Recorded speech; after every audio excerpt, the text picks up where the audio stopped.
All right, welcome everyone. My name is Dr. Brian J. Griffith. I'm an assistant professor of European history at California State University, Fresno, and I'll be your host for today's Fresno State History Department book talk with Dr.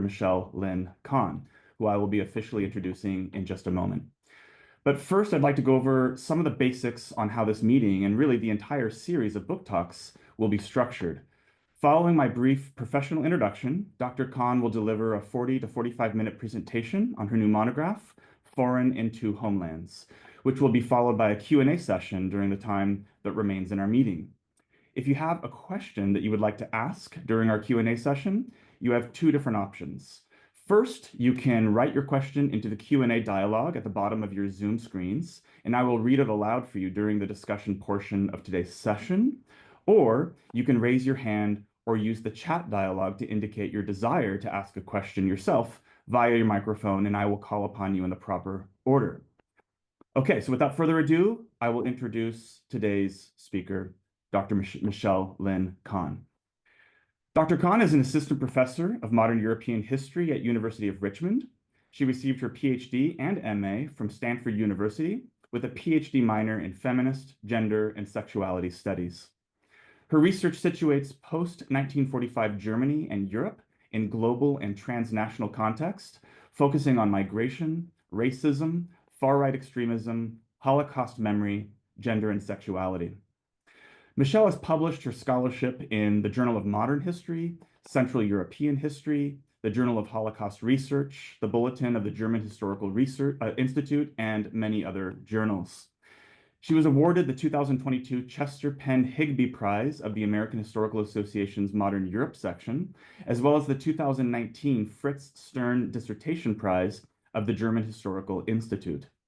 Her work has been generously supported by the United States Holocaust Memorial Museum, the American Historical Association, the Alexander von Humboldt Foundation, the Central European History Society, and Stanford University's Europe Center and Abbasi Program in Islamic Studies.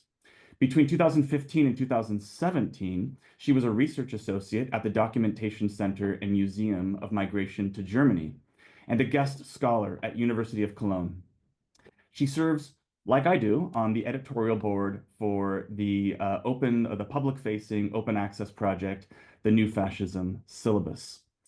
In addition to these, Dr. Kahn is the author of the subject of today's virtual meeting, Foreign in Two Homelands, Racism, Return Migration, and Turkish-German History, published by Cambridge University Press this year. If you'd like to purchase a copy of Foreign in Two Homelands, you can do so by clicking on the following URL that I'm posting here in the chat dialog, and that'll be directly through Cambridge University Press. Now, Michelle's second book project, which is currently underway, which is titled Neo-Nazis in Germany and the United States, An Entangled History of Hate, 1945 to 2000, investigates the transatlantic connections between German and American neo-Nazis from the fall of the Third Reich through the reunification of divided Germany and the rise of the Internet era. In tracing neo-Nazism beyond German borders, the project unearths an unacknowledged reality which reshapes our understanding of the global far right today. The strengthening of German neo-Nazism was not the homegrown or inevitable successor to the Third Reich, Dr. Kahn argues, but rather owed in large part to mutual American influence. So I look forward to seeing that coming to print here in the next few years. So without further ado, please join me in welcoming Dr. Lynn Kahn. Hi, everyone. Thank you so much for being here to engage with my work today. And thank you so much to Brian. You guys are all really lucky to have him. He's such a great colleague. So I'll share my PowerPoint now with you all. Hopefully that you can see. That's working? Yeah. Okay. So as you can see on the title slide, the cover of my book, and the title of my talk is Foreign in Two Homelands, Racism, Return Migration, and Turkish-German History. What I'll present today is an overview of my book, which was just published with Cambridge University Press, as Brian said. And in general, in this book, I examine transnational migration history through the lens of Turkish migrant families in Germany. And Turks have been West Germany's largest ethnic minority since the 1970s, and they continue to be so today. And for numerous reasons, including especially the fact that they're predominantly Muslim, Turkish migrants have been the primary targets of German racism and xenophobia since the Holocaust. Still today, they are the objects of heated debates about multiculturalism, integration, and citizenship. This question of who gets to count as German. And indeed, as we look at larger politics today, the issue of migration is one that has fueled the rise of far-right extremism today in Germany. And Germany's far-right party, the Alternative for Germany, is currently polling at over 20%. My research spans a 30-year time period in this book. It begins in 1961 with the arrival of Turkish guest workers to West Germany. And crucially, the arrival of Turkish guest workers to West Germany occurred just 16 years after the end of World War II and the fall of the Nazi regime. So this was a time in the 1960s when Germans on both sides of the Iron Curtain were struggling to come to terms with the crimes of Nazism, fascism, and the Holocaust. My book ends in 1990, which was the year that West and East Germany reunified, and the end of the Cold War. The story I'm about to tell you today, although it's focused on Germany, has much larger consequences for across the European continent. In the post-war period, after 1945, countries throughout Western Europe were confronted with the arrival of newcomers from all around the world, post-colonial migrants from the decolonized territories, and labor migrants like Turkish guest workers from Southern and Eastern Europe and North Africa. The arrival of these newcomers forced Western Europeans to cope with a new demographic reality. Their societies were becoming increasingly non-white, non-European, and non-Christian. And again, we still see these issues play out today, most recently with the debates about the Syrian refugee crisis in the last decade. But this is also a global story. Post-colonial and labor migration were worldwide phenomena that affected 6 continents. The map that I've created here gestures at the sheer extent of mobility in the 3 decades after World War II. This doesn't even include asylum and refugee migration, which increased in the late 1970s and 1980s. So as a European historian writing amid these vast demographic changes and the rise of far-right extremism, I'm motivated in this book by several key questions. First, what does it mean to be German or European in an increasingly migratory world? Second, how can we write histories of Europe that acknowledge the significance of nation states, but also move beyond them? How do we transnationalize European history? And third, how do we understand German racism after Hitler? What happened to prejudices against so-called foreigners after 1945?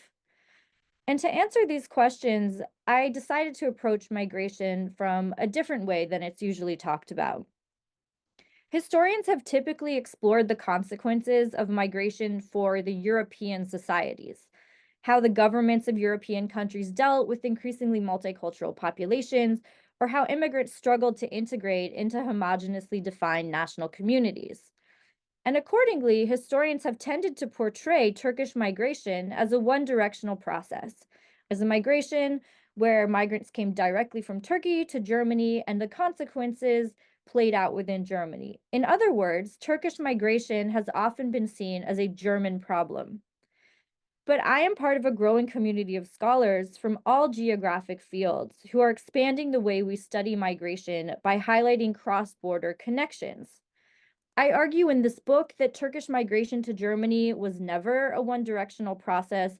Instead, it was a back and forth transnational process of reciprocal exchange between Germany and the Turkish homeland, whose consequences played out all throughout Europe. We can't only think of Turkish immigrants as spatially confined to Germany. Rather, it's much more accurate, I argue, to think of them as highly mobile border crossers who frequently traveled throughout Europe and back to their home country, and many moved back to Turkey permanently. As they moved back and forth, they brought with them ideas, consumer goods, and capital, all of which reshaped ideas about Turkish and German identity and national belonging. Keeping with this transnational theme, my project takes place not only in West Germany, but also in Turkey, and in one portion on the continental buffer zone in between, in Austria, Yugoslavia, and Bulgaria. Tying the history of Germany into these allegedly peripheral spaces extending to Turkey and across the European continent contributes to the larger project of decentering Europe and expanding what we think of European and German geographic space. So I'll begin here by showing you this image. This is a cartoon that I include in my book, but it stems from the year 1995 when a Turkish cartoonist drew it and it was printed on the cover of an anthology of writings by Turkish migrants.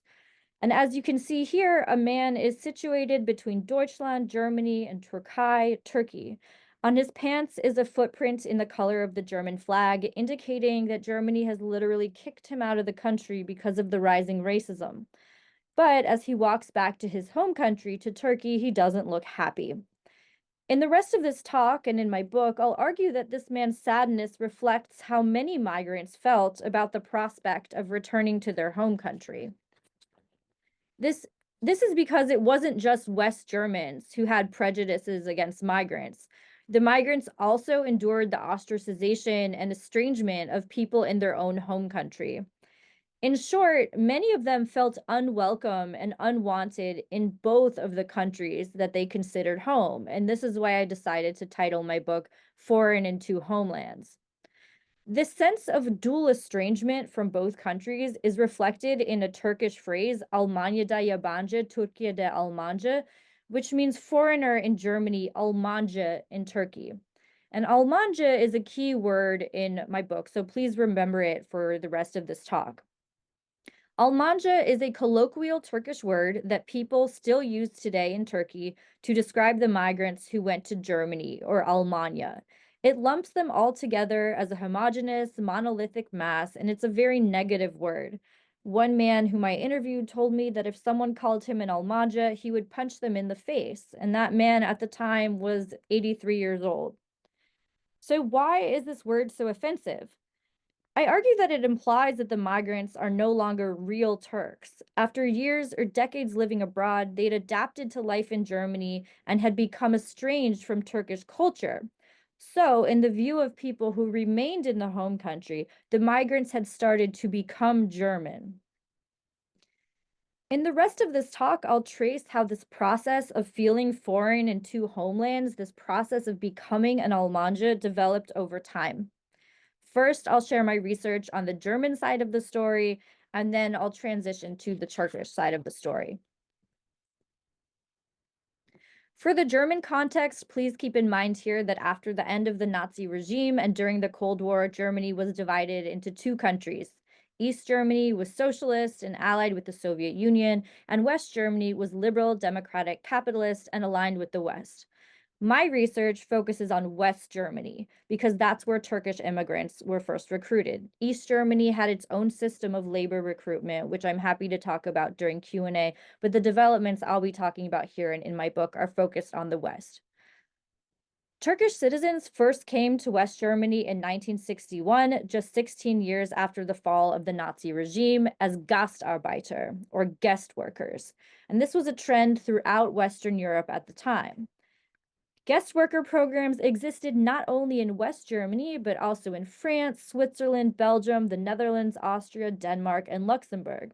Most of these countries had been ravaged by the death and destruction of World War II and had a severe shortage of able-bodied men. So to jumpstart their economies, they recruited foreign workers. The international market for foreign labor was highly competitive, and workers came from numerous places, primarily from neighboring countries in Southern and Eastern Europe and North Africa, which were experiencing the opposite problem: too many workers and not enough jobs. So, as in the case of Turkey, governments sent workers abroad in order to alleviate domestic unemployment. Although Turkish workers were dispersed in many destinations, the vast majority came to West Germany. This is because Germany had a historical friendship with Turkey and its predecessor state, the Ottoman Empire. Preserving that relationship was crucial during the Cold War. Turkey was a NATO ally aligned with the West, and it had a very important geostrategic location as a bridge between Europe and the oil-rich Middle East. So who were these Turkish workers? Well, this is one of my interview partners, Gül, who came to West Germany as a guest worker in 1964 when she was 27 years old. And this is a photograph she gave me when I interviewed of her waving the Turkish flag on the train to Germany.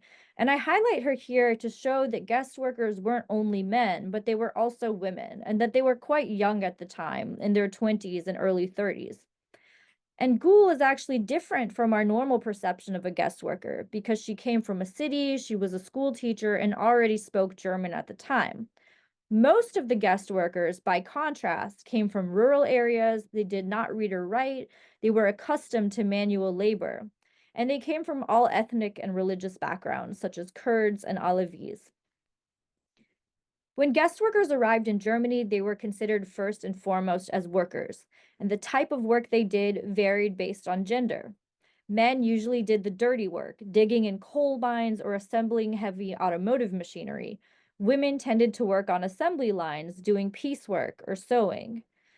And because guest workers were always envisioned as temporary, the West German government really never made any effort during the 1960s and 70s to integrate them into German society. Everyone expected back then that they would go home. However, it quickly became clear by the late 1970s that they weren't necessarily going to go home anytime soon. Although hundreds of thousands of guest workers did return home as planned in the 60s and 70s, many more decided to stay, and they brought their families and settled down. So by the late 1970s, West Germans were confronted with the reality that Turkish guest workers were no longer guests, but rather they were permanent residents or immigrants. They had become the largest minority. Now, by the 1980s, Turkish immigrants became the targets of widespread racism and Islamophobia. And the 1980s is the decade that I focus the second half of my book on. And this is the cover image of my book. It's actually an iconic and very widely publicized photograph from the early 1980s.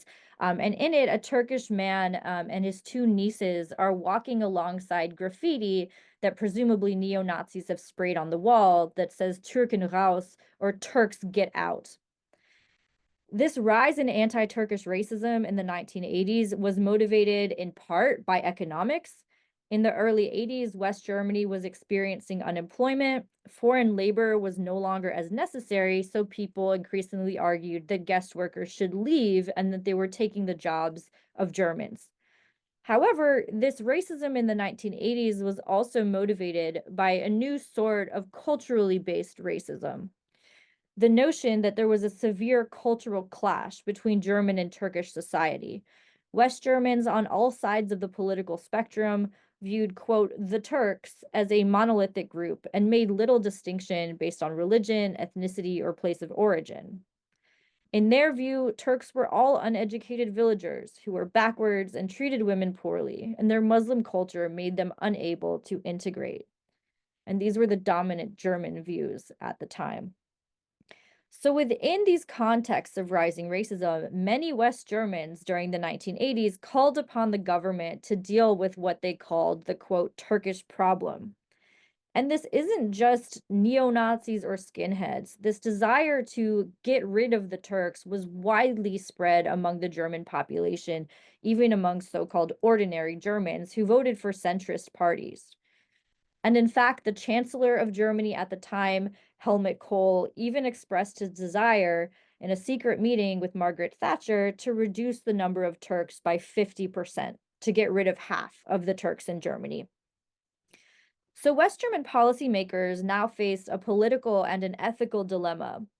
How, in the wake of the Holocaust, and with a growing attention to human rights, could this liberal democratic state of West Germany get rid of half of an unwanted minority population without enduring international criticism? Certainly, some quipped at the time, the West German government could not round up and deport them against their will. They had come legally. And as I reread this now of a lecture that I gave several years ago, this is all the more prescient. Well, The solution, according to West German policymakers, was to pay Turks to go back to Turkey. In 1983, the conservative government under Chancellor Kohl passed a highly controversial law called the Law for the Promotion of the Voluntary Return of Foreigners. That's quite a mouthful, so I just call it the remigration law. With this law, the West German government offered to pay guest workers what they called a quote, remigration premium or remigration assistance of 10,500 Deutschmarks to pack their bags, take their spouses and children, and go back to Turkey by a strict deadline, 10 months later.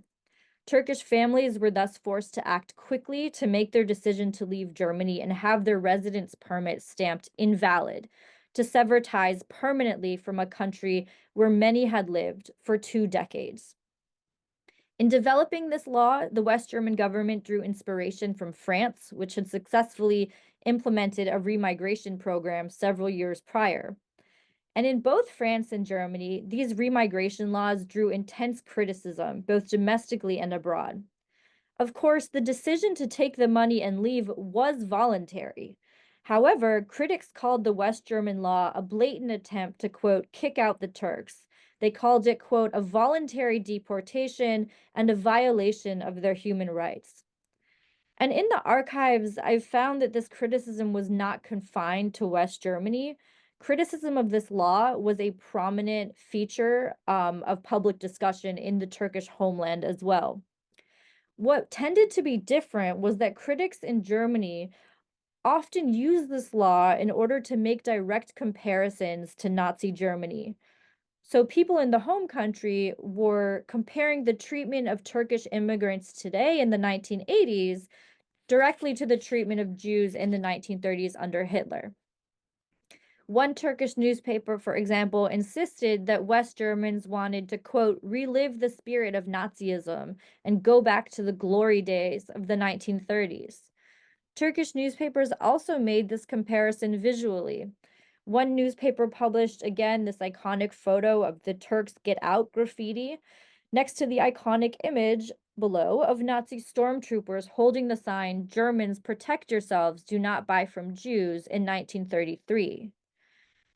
And Chancellor Helmut Kohl, who passed the remigration law, was blatantly compared to Adolf Hitler. These criticisms reached the highest level of the Turkish government. The leader of Turkey at the time, a military general who had carried out a coup d'etat, even said that the remigration law did not agree with human rights of freedom.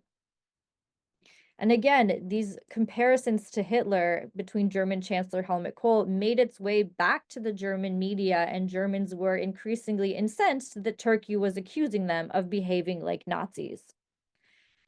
So here you have this great irony. A military leader of Turkey, whose name was Kenan Evren, who had recently carried out a military coup, was complaining that the proud liberal democratic state of West Germany was no better than the Nazis. The same racialized thinking as 50 years earlier still existed in the Turkish commentators' views. It had just come to target the Turks instead of the Jews. Despite all this criticism, West Germany passed its remigration law in 1983, and the result was a mass remigration. In 1984, within a time span of just 10 months, 15% of Turkish immigrants took the remigration premium and left Germany. That's 250,000 men, women, and children. They pulled their children out of school, packed up their cars, and went back to Turkey. Now, 15%, 1/5, is not nearly as much as Chancellor Kohl had wanted. He'd wanted to get rid of half, but this was still a sizable remigration, one of the largest mass remigrations in modern European history. So if you consider only the information I've just presented to you, you might think that the Turkish government's main objection to the remigration law was based on a genuine humanitarian concern for the migrants' well-being. And that's what I thought too at first. But then as I was researching, I encountered another level of complexity. So as I write about in my book, the Turkish government actually had no interest in the guest workers coming back to Turkey. They did not want the migrants to come back and live in their own homeland. So why is this? Why did the Turkish government oppose the migrants' return? The first reason that I've found is economic. The early 1980s was the time of the so-called third world debt crisis.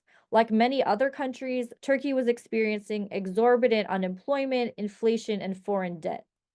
So the Turkish government feared that a mass remigration would further worsen the economic situation. The returning migrants would allegedly flood the overburdened labor market and increase unemployment in Turkey. And also crucially, if migrants returned to Turkey, they would no longer be able to send remittance payments in high-performing West German currency, the Deutschmark. And having this inflow of Deutschmarks sent by Turkish guest workers was crucial for Turkey's ability to pay off its foreign debt. So I argue in my book that for the Turkish government, the migrants were economically valuable precisely because they were not physically located in Turkey. The other reason for the Turkish government's opposition to the migrants' return, there's also a cultural reason here. And the cultural reason goes back to the word Almanca that I mentioned before, this monolithic, derogatory Turkish term for Germanized guest worker families who were no longer apparently fully Turkish. So, in the view of the Turkish government, as well as the ordinary population back in Turkey, the guest workers, and especially their children, had become so well adapted to West German society that they no longer fit into the Turkish community. They were too different, too estranged, too Germanized, and no longer fully Turkish. The Turkish government did not want them to re enter Turkish borders because they expected to encounter serious problems reintegrating them back into Turkish society. And in exploring this irony, my research turns the term integration on its head. I argue in my book that reintegrating in Turkey was often just as difficult as integrating in Germany. So now for the second part of my talk, I'm going to transition to the Turkish side of the story, how the migrants came to feel foreign and unwanted and treated as Almanca in their own home country. So to do this, we need to jump back to the early 60s, back to the beginning of the guest worker program. And we'll be looking at the theme of travel, mobility, and vacations, specifically vacations to the home country. And as I've mentioned before, although historians have often talked about migration as a one-directional process from Turkey to West Germany, it in reality was a reciprocal process in which migrants traveled often back to their home country. At least once per year, they went back to Turkey on vacations to visit their friends, neighbors, and relatives at home. And you can think of these as small seasonal remigrations. They were a ritual annual phenomenon. This happened every year, usually in the summer or Christmas time, where they would spend about 4 to 6 weeks in Turkey and then come back to Germany. Virtually every family did this, and there would be even lines and lines of guest worker cars driving en route to Turkey. Now, the distance between Turkey and Germany is about 2,000 miles, and back then, driving it took 3 days. And there was only one way to get there besides flying. And flying, especially in the 60s and 70s, was not the best option because it was really expensive, and there weren't the best flights at the time between Germany and Turkey. So the vast majority of people drove. So the one way to drive there was an international highway that led all the way from West Germany to Turkey across Central Europe and the Balkans. And keep in mind that this was the 60s and 70s. So this was during the Cold War when guest workers were driving frequently across the Iron Curtain. They drove from Western Allied West Germany through neutral Austria, through socialist Yugoslavia, which was non-aligned, through communist Bulgaria, which was in the Soviet sphere, and all the way to Turkey, which was a NATO ally affiliated with the West. And from there, they dispersed to their home villages and cities throughout the country. So, unlike West Germans, who lacked the same extent of freedom of mobility across the Iron Curtain, Turkish guest workers had the opportunity to directly experience what life was like in the socialist and communist East. Through encounters with border guards and locals, they developed very strong opinions about the divide between East and West. Guest workers' recollections of their travels focus on serious problems, especially in Yugoslavia and Bulgaria. People I interviewed complained about bribe-thirsty border guards who forced them to hand over Western consumer goods like Marlboro cigarettes, Coca-Cola, vinyl records, and chocolates, all of which were hot commodities hard to find east of the Iron Curtain. Encounters with local populations were also frightening. Rowdy Yugoslav teenagers would scatter rocks on the highways to make cars get flat tires. And then when the travelers pulled over to fix the tires, the teenagers would rob the cars. In Bulgaria, children would come up to the car windows and say in Turkish, quote, "Give me money, otherwise your mother will die." These experiences in Eastern Europe were so terrible that one man told me he would never drive on this road again, even if someone promised to pay him 20 million euros. So, why is this journey important? In my book, I argue that through these negative experiences driving east of the Iron Curtain, the migrants began to affiliate more with West Germany and Western Europe, which they praised as modern, democratic, wealthy, and free, in contrast to Eastern Europe, which they considered backwards, underdeveloped, dangerous, and poor. And ironically, these were the same adjectives that West Germans used to describe the Turkish villages that many of the migrants had come from. So, when the migrants came back to their home villages in Turkey on vacations, they started to realize that life there had uncomfortable parallels to Eastern Europe. And many of them started to look down on the people in the villages and to believe that their time in Germany made them superior. So I'll turn now to these encounters between the vacationing migrants and the people in their villages.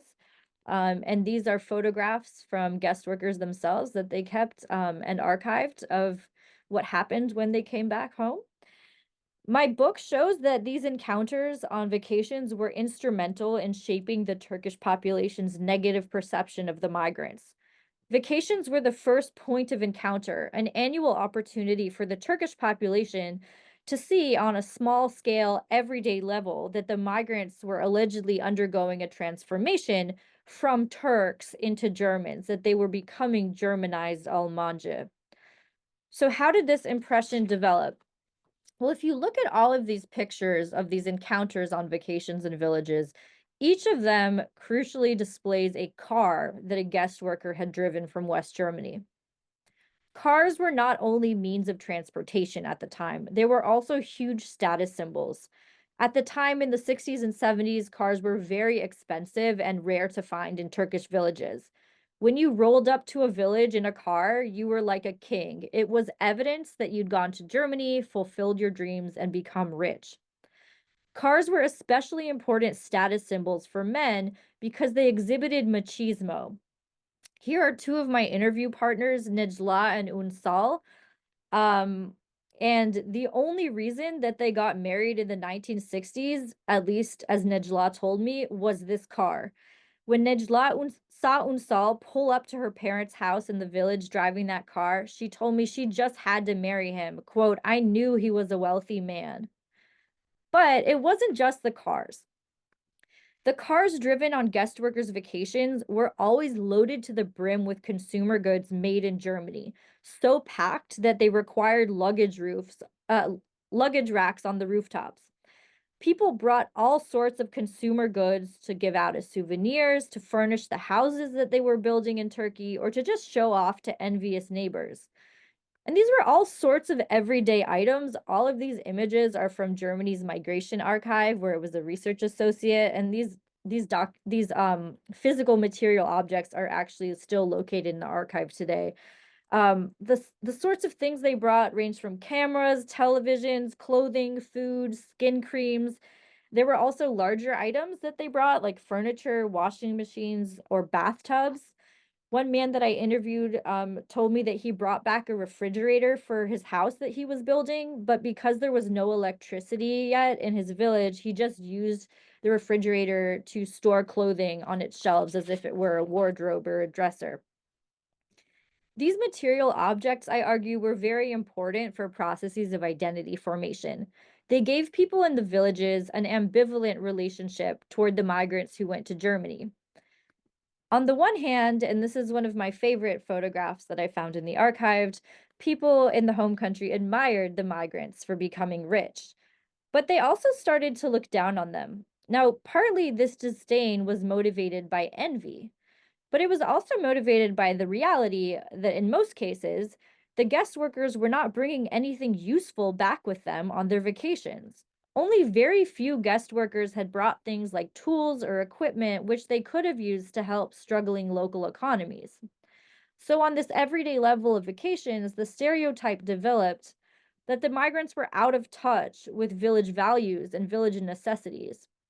The migrants were allegedly nouveau riche, superfluous spenders or little capitalists who had adopted the habit of conspicuous consumption, a trait that many villagers associated with Western Europe and West Germany at the time. So, this was one step on their perceived transformation into what people in the home country called Germanized Almanje.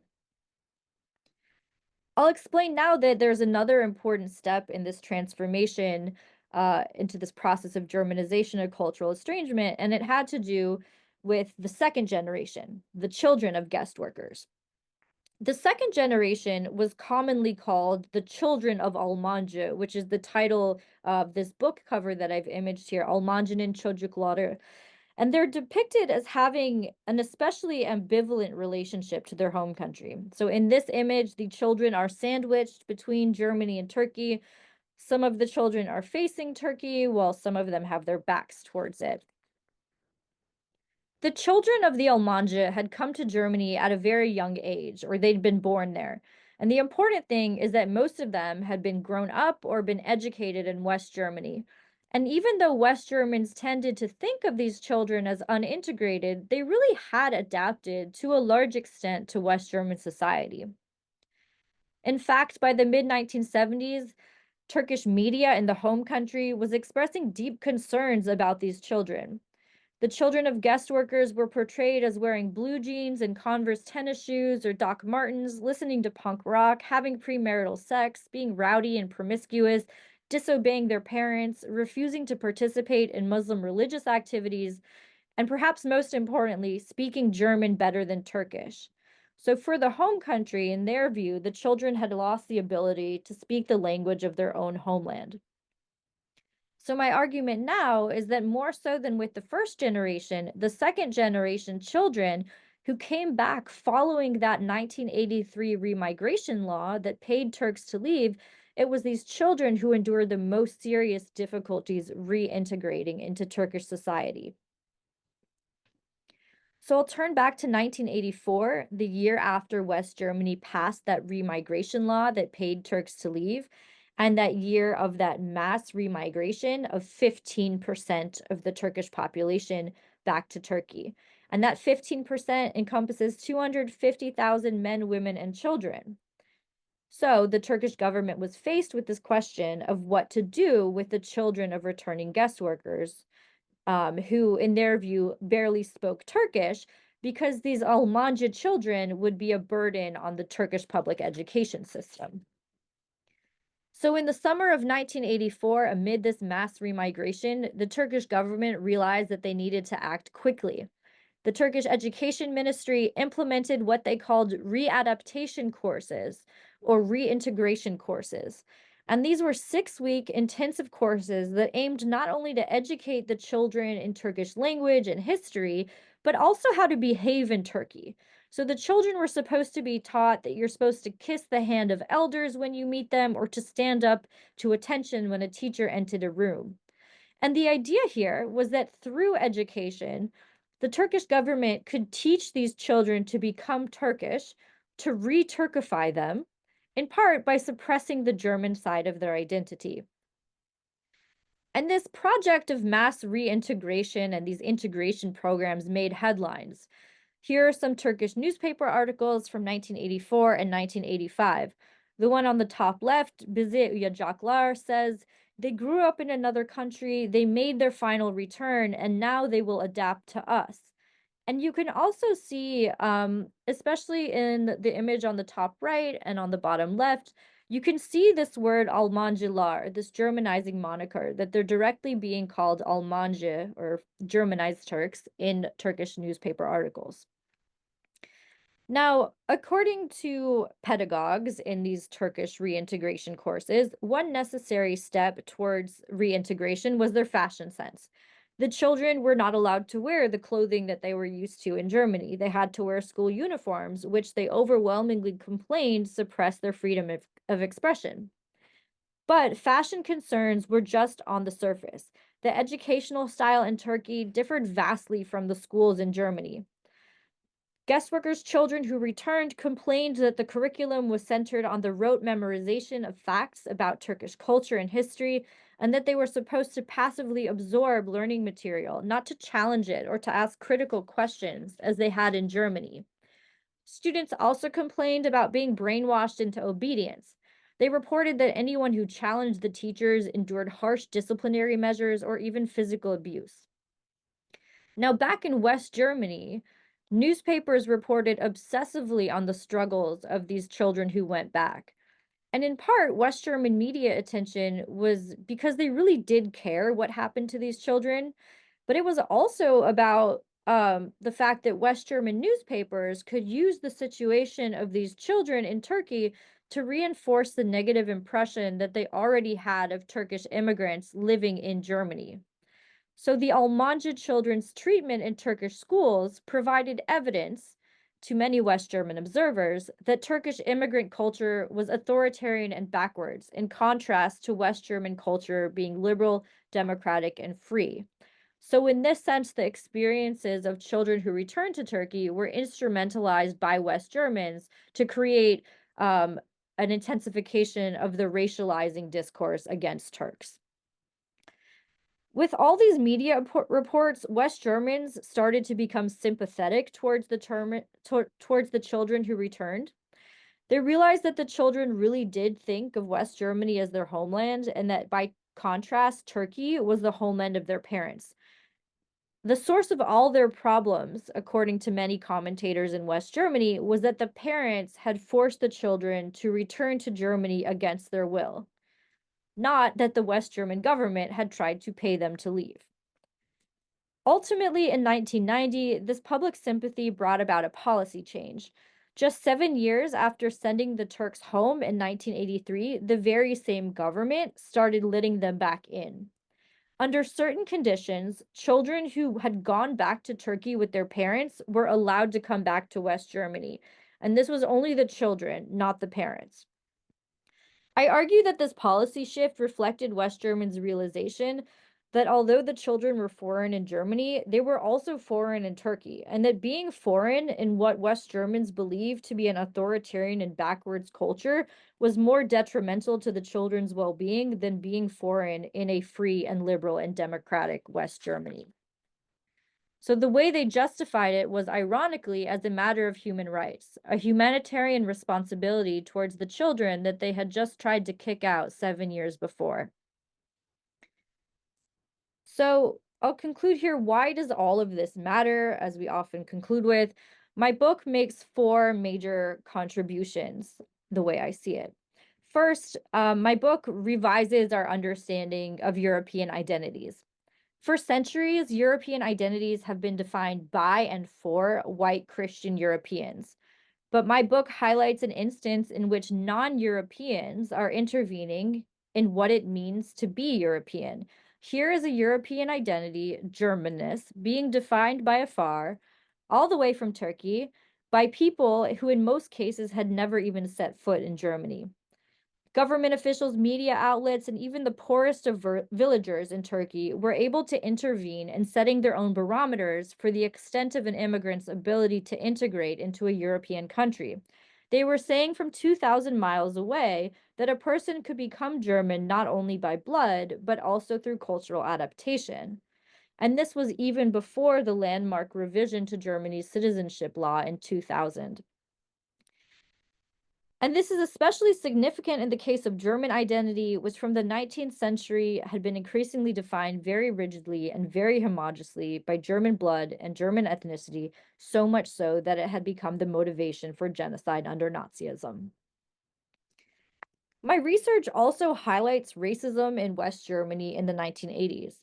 In the post-war period, Germans have generally silenced the words race and racism, or Rasse and Rassismus. These terms, which connote biological race, became taboo after the Holocaust.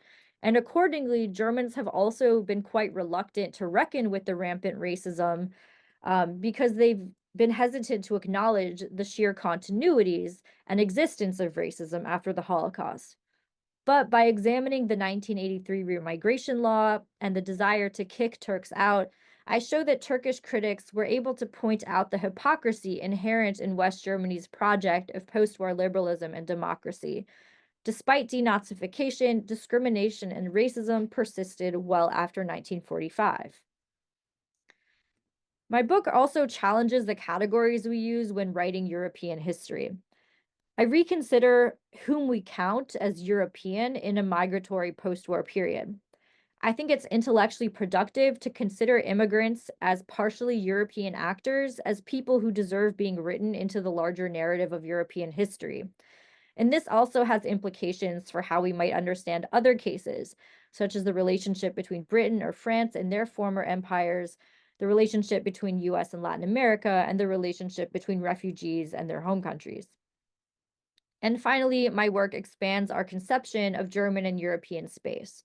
In the story I've just told, we followed the migrants along their journey that took us from West Germany through Central and Southeastern Europe and all the way back to Turkey.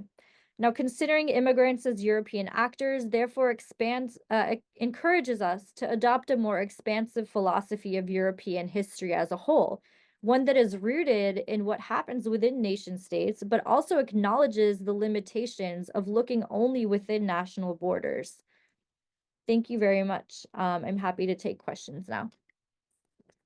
Thank you so much, Dr. Kahn, for that fascinating presentation. I have many questions of my own that I'm prepared to ask, but I want to put myself at the back of the line for that opportunity. So before I hand things over to our first question asker, I just want to remind everyone in attendance that you have two different options for engaging with Dr. Kahn on her research. The first option is you can write your question, as Jamisha and others have already done, into the chat dialogue, and I'll just read it aloud for you in the order in which I received them. If you would like to ask your question yourself on through the audio signal and or with your video turned on, you can indicate your desire to do so in the chat dialogue. Just use the word stack or question, and I'll take your questions in the order in which I received them. So let me begin first with Jamisha Gibson, who asks, to what extent does the global discourse on national legitimacy, that is, independent, nested sovereignty and culture, which can be conceived as evidence of modernity, between dominant Western countries and Eastern countries, continue to influence the in-betweenness and possible current of the Almanca labels for Turkish Germans visiting or returning to Turkey today?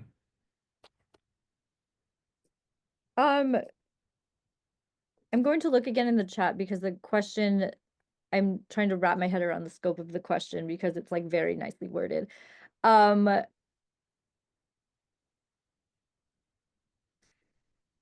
Yeah, I don't have an answer to this question unless unless the Jamisha wants to kind of like speak it out and clarify it or something. I'm kind of confused by it. Hi, can you I guys hear me? Mhm. So I guess I'm trying to ask because I'm really interested and I really appreciate how you look at the dual nature of migration between Germany and Turkey. And so I guess I'm kind of trying to pull it into today. So there are still Turkish Germans that come back from Germany uh to Turkey, and I just wanted to know, how does the idea of modernity, like you were discussing, they came back with cars and they have, but like the people were looking back and down on the Turkish Germans um because they were, you know not fitting into the Turkish culture. Today, does that still exist? I guess would have been a better way to ask that. Does that still exist, and uh, what are the implications of the larger continuing conversations about nationalism, what nationalism means, as there is one culture, one hegemonic culture of a country, and one hegemonic identity, of a group of people that influences how they see people who have transnational identities. Does that make a little bit more sense? Yeah, that does. Thank you so much for clarifying. Um, So I'll answer kind of the first part of your question is kind of taking it up to today. So I would say like regarding the consumer goods and everything that they brought, that was very much kind of a moment of the 60s, 70s, and 80s, where the rural urban divide in Turkey was much starker. So as I'd mentioned before, in a lot of these villages, there were not electricity, right? Even well into the 1980s, there weren't telephone lines. So for people in Turkish villages, the only time they ever encountered any kind of like consumer good, let alone made in Germany or not, any kind of like, television or like a radio or anything, that was when guest workers were coming back. However, from the 1990s onwards, as Turkey increasingly developed the rural areas, that divide has become much less stark. So the items that guest workers brought with them became much less significant because it was much more common to, for example, have a car or a radio in rural Anatolia. Um, so that association with the consumer goods became less important. The consumer goods kind of lost the cachet that they had before. But in general, this attitude that the migrants, have become wealthy and rich, or maybe that they're not wealthy and rich, but they act wealthy and rich, that's still very prominent in the way that Turks in Turkey think about migrants today in the year 2020, that this kind of nouveau riche or like put on richness where they think they're better than people in the home country. If that answers that part of the question. And then ideas about nationalism and one kind of hegemonic culture today. I mean, in Germany in the year 2024, I mean, every one out of every four people has what Germans would call a migration background or a Migrationshintergrund, which is a problematic term, but there's no denying the reality that Germany has been and is a very multicultural migratory society.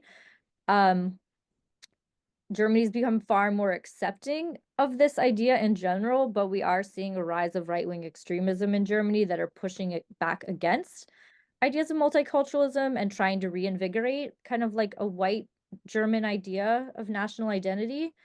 Um, so that's kind of one of the big things that's fueling right-wing extremism in Germany today. And then for the Turkish side of things regarding nationalism, things have become really interesting under Erdogan, who is the prime minister of Turkey right now. Um, in particular, he's been using the migrants abroad as kind of a power base for him because people who still have Turkish citizenship abroad are allowed to vote in Turkish elections. So as Erdogan tries to consolidate authoritarian power, he's trying to shore up nationalism among migrants abroad by saying, look how you're looked down upon, you're treated in a racist manner by people in Germany, you should be more tied to your home country, hence vote for me. And so there is a real strength among migrants in Germany that Erdogan is really tapping into. And that is also further straining relations between Germany and Turkey today. For example, about I think a decade ago, Germany prevented Erdogan from having a rally in Cologne, right? And so all of these tensions of individual national identity and then also the way that different countries view national identity are playing out also in the realm of kind of international affairs between the governments of those countries. I hope Thank that you. question. Okay. Great. Next, we have Oriente Medio News. I hope I'm pronouncing that right. I'm pronouncing that as though it's Italian. The question is, is there any information about the Kurds from Turkey who were a part of this process, presumably the transnational migration? Mhm. Yeah. So there is increasing scholarship coming out, particularly on Kurds in Germany. There's still like not a really good history of like Kurdish migrants who came to Germany. That in large respects still remains to be written. Um, at the time, if you're looking at the historical sources, it's really hard to kind of disentangle statistically who was Kurdish or who was Alevi or who was, Muslim, because the statistics that the government's compiled on guest worker migration were according only to nationality. And oftentimes in the 60s and 70s, guest workers who were writing kind of memoirs or testimonies, they wouldn't necessarily like go out of the way to point out I'm Kurdish. What really is the changing factor regarding the history of Kurdish migrants in Germany is the early 1980s, when you see a large increase in asylum seeker migration of Kurds into Germany because Germany, of Kurds from Turkey into Germany, because in the early 1980s, Turkey was having a big crackdown against Kurds and violating their human rights. So you see this mass Kurdish asylum to Germany.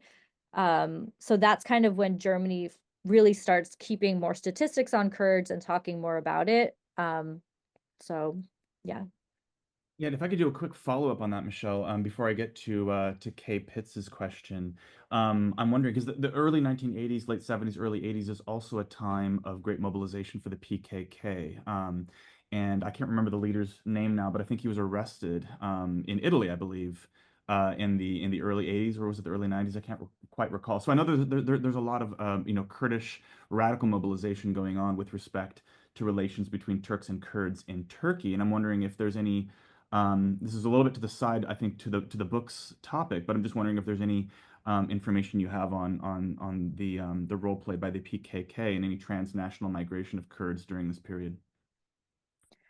Yeah, so I don't have like any like particular information on like the PKK's particular role in transnational migration, but I will say regarding the PKK, the violence in Turkey in the early 1980s was often instrumentalized against guest workers in Germany. So by that I mean that, there were, and this is the Cold War, right? And the PKK being leftist. So Germans would kind of, paint guest workers either on the one hand as having ties to the PKK in order to paint them as kind of a left-wing terrorist threat, or on the other hand, to paint them as having ties to the Grey Wolves, which were Turkey's right-wing militant group in the early 1980s.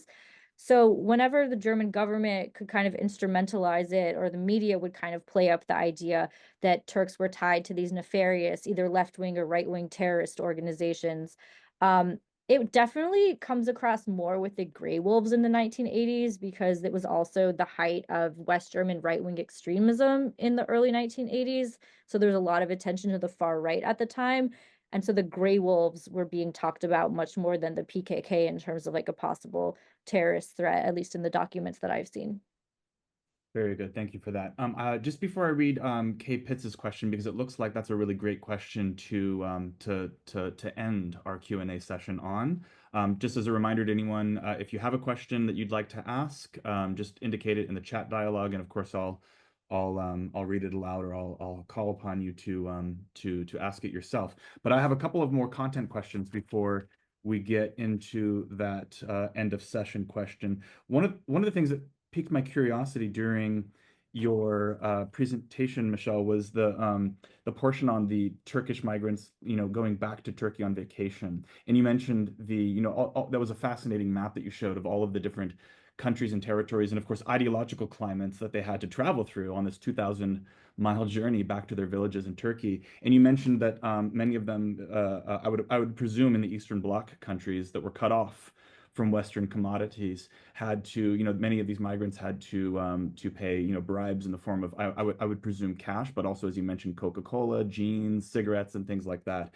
I guess what I was wondering was, after that became sort of known to migrants who were going to embark upon this significant journey, did they essentially stock up on these things in anticipation? Yeah. I mean, were there any interesting stories of anecdotes from that kind of planning? So I wouldn't have known about this if I hadn't done interviews for this. So I did 25 interviews with people who had gone back to Turkey permanently, or with some people who had stayed. And the thing that commonly just kept coming, I would have not even known about these vacations if I hadn't asked in my interviews, like, oh, like, when did you go back? And they're like, what are you talking about? We went back every year. And I was like, what, vacations? So they started telling me all these stories, and it's true. They would tell me how they would, they knew that they were going to get, that they were going to be asked for bribes at the border. So they would bring extra Coca-Cola or Marlboro cigarettes with them. Like they planned this. This was a very, the whole trip was very planned. And there, even in general, there was a huge amount of shopping that led up. So people would like go to department stores because they knew that they were going home and that they had to buy this and that and all these sorts of things. And so, yeah, it was very planned and prepared. And so people had all of these strategies for evading border guards. Um, Also, like if you had kind of a to a certain extent, you could have privileged positions. For example, so one of my interview partner's parents was actually Bulgarian herself, and so she spoke the language. This also gets into the really layered Ottoman Turkish histories, right, with Ottoman rule in Bulgaria and Southeastern Europe and the Balkans. Um, One of my interview partner's uncles was like the local mayor of a town, so he just like was able to flag him through the border crossing. So there's all of these really interesting personal stories that like don't really come across unless you do interviews or look through sorts of ego documents.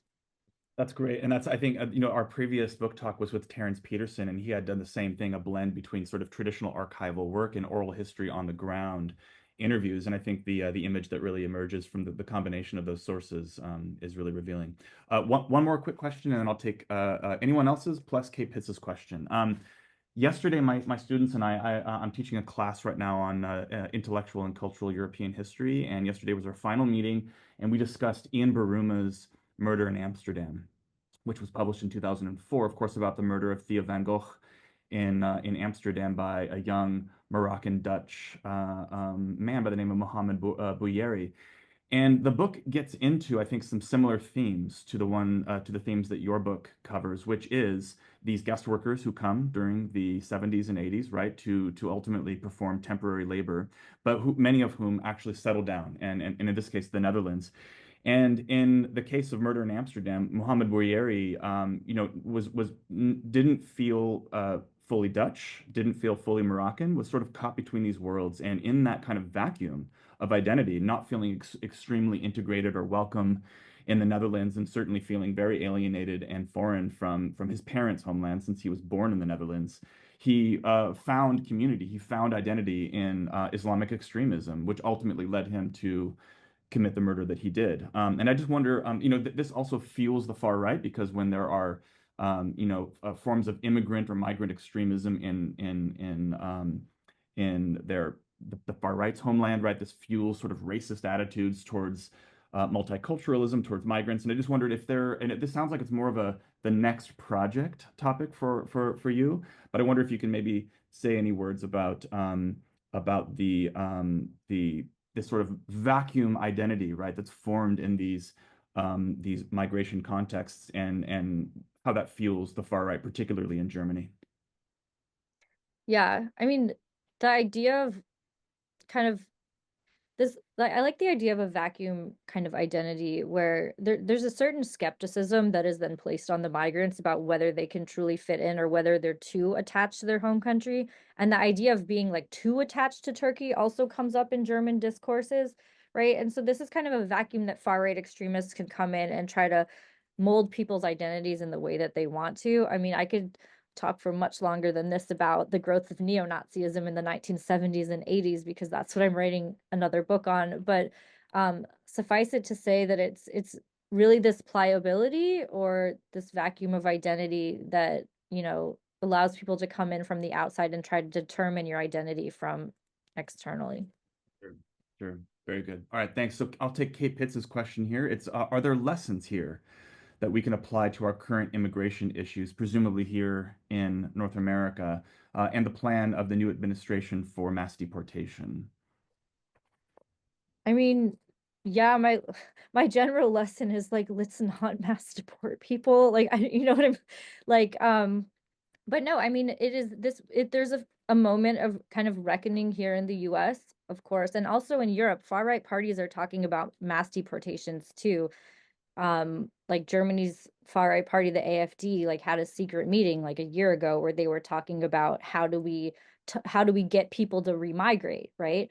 And these conversations like happened in the early 1980s, right? Like Germany was like there are government documents in Germany that saying like we can't just deport people in the 1980s, it's not allowed. So they decided to use paying people to leave as a legal loophole for that, essentially, to make it seem voluntary.